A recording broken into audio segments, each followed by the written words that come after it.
안녕하세요, 섭입니다. 제가 이번에 보여드릴 것은 이겁니다. 네, 저 가죽은 어떤 가죽이냐면 내추럴 레더, 생지라고도 많이 불리우는 가죽이고요.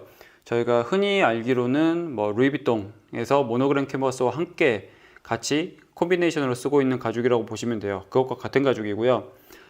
이거는 뭐냐면 제가 0.5배속 시리즈 맨 처음에 시작했을 때 그 인트로를 찍으면서 저기다가 각인을 찍고 테스트를 했던 그 가죽이에요.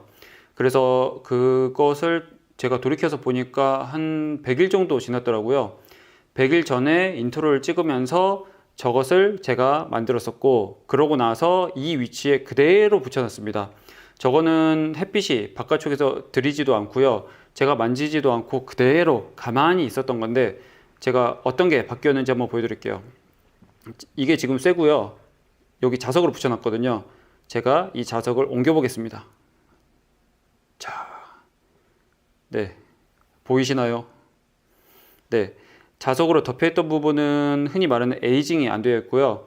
그리고 자석으로 덮이지 않았던 부분만 에이징이 되었습니다. 즉, 제가 이걸 가지고 뭘 말씀드리고 싶냐면, 간혹 그렇게 생각하시는 경우들이 있어요. 햇빛에 계속 이제 비춰져야 에이징이 되고 이제 그렇다라고 생각하시는 경우들이 있는데, 마냥 그렇진 않고요. 실내 조명에 의해서도 충분히 저렇게 에이징이 될 수도 있습니다.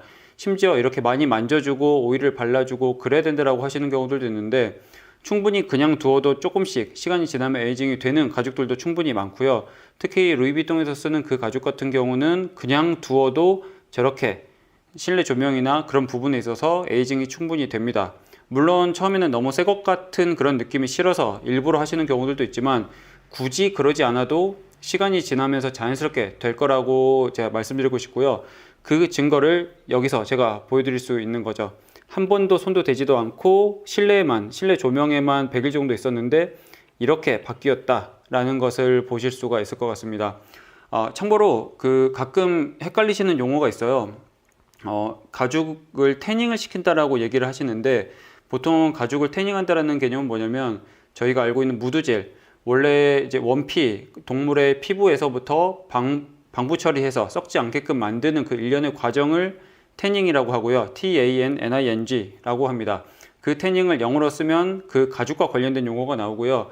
정확히는 이렇게 가죽이 시간이 지나면서 바뀌는 것을 우리나라 말로는 갱년 변화라고도 하고, 혹은 영어로는 레더 에이징이라고도 많이 합니다. 그래서 그렇게 알고 계시면 좋을 것 같고, 네, 구독과 좋아요 해주시면 감사하겠습니다.